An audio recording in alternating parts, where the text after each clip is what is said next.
So yesterday on run 4 at the Autocross at the BMW event, the car started to have strange braking behaviors.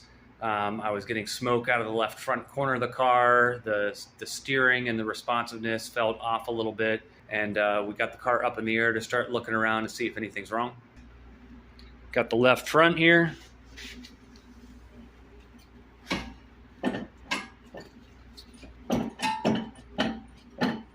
Yeah, I would say there's definitely something wrong here. So you can see here, hub flange is completely snapped off the hub. Full 360 degrees. So I'll try to, yeah, you can just see the flange rotates around the hub. The hub itself has a tight spot right there. That sucks. Yeah, it's really tight right there. And of course it botched the rotor a little bit, so looks like we're due some new hubs. Alright guys, I'll summarize where we're at with this hub replacement. So I first removed the caliper and pads from the caliper bracket. The caliper bracket comes off, and then there are 4 bolts, and you can see 2 holes for them that hold this actual cracked hub to the knuckle. So if I hold the light here, you can see there was one of them, there was the other. Those are accessed through the back side, so you can get to those bolts right here and here. Those are out, so you can see our nicely cracked hub flange. But the issue now is that this flange right here is seized in this cast iron knuckle. So I tried to hammer on it, that did not break it free. So today you guys are going to see how we use a slide hammer to get seized hubs out of the knuckle of an RX-8. Alright, so what I did is I cleaned up the 4 bolts that mount the hub to the flange, threaded them back in such that there's a little bit of a gap because I want to use those bolts to capture the hub from just flying off violently. So the ABS sensor, it's unbolted from the upright but still connected on the back side of the hub because it's hard to get to and hard to see what you're doing. So I want to pop that out and then gently remove that to get that sensor disconnected. But having those 4 bolts threaded in partially is going to prevent the hub from flying off and damaging anything. So we've got our slide hammer pulled out of the box. I rented this from Advanced Auto. It attaches to the hub. And you just got your factory lug nuts that you can thread on.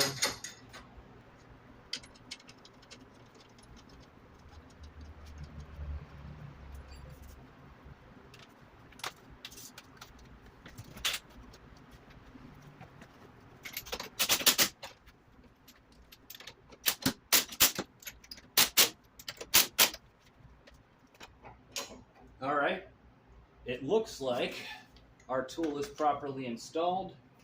The hub adapter is tight to the hub, so we'll give this a couple of blows and watch the flange here and see if we can get it to break loose.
No, never give up, never surrender.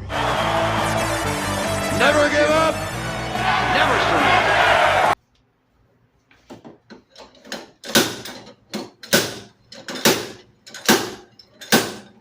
All right, guys, I think at this point, it's pretty close. I can soften my blows, but I can take all these bolts out, so that way we'll get it to pop out.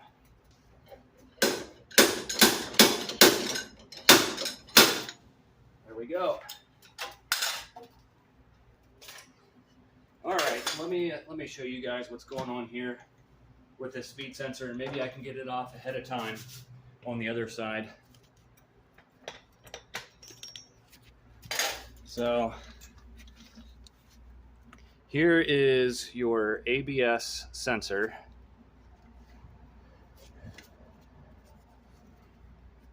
And it's got a release clip that you can see there, and you can see how I've got the screwdriver inserted down on top of that tang such that it depresses the tab here to get that off.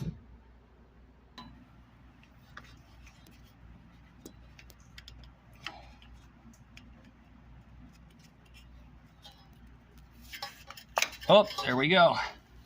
So the screwdriver trick worked on the other side as well. And now I don't have to worry about damaging the ABS sensor. So I'm moving on here to the left side. I have not cracked the bolts loose that hold the hub to the knuckle yet on this side.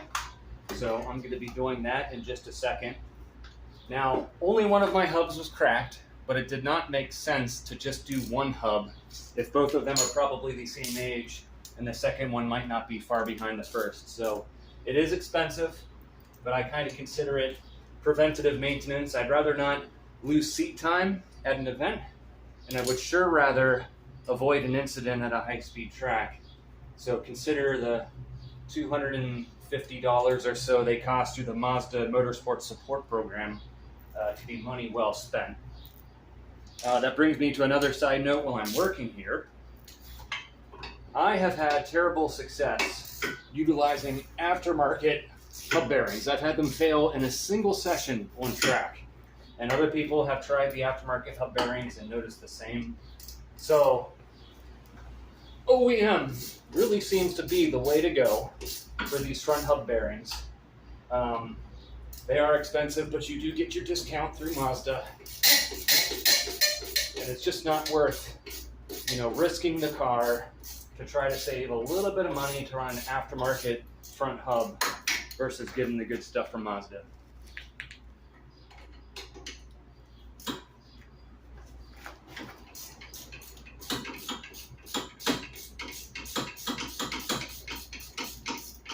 Now these are quite rusty. It's possible the fact that my hubs are seized in so well is because this is from the mid-Atlantic, the snowy area where there's lots of road salt.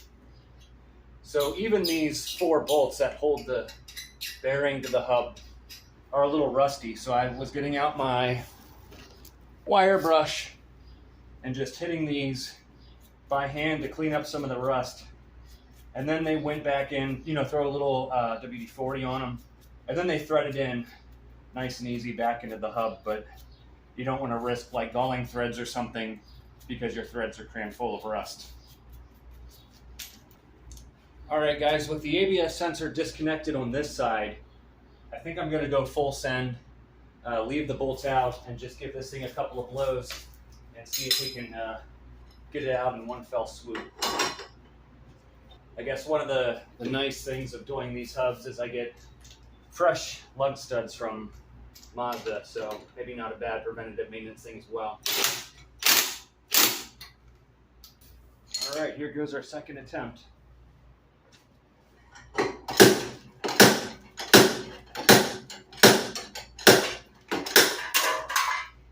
That's probably how it should be.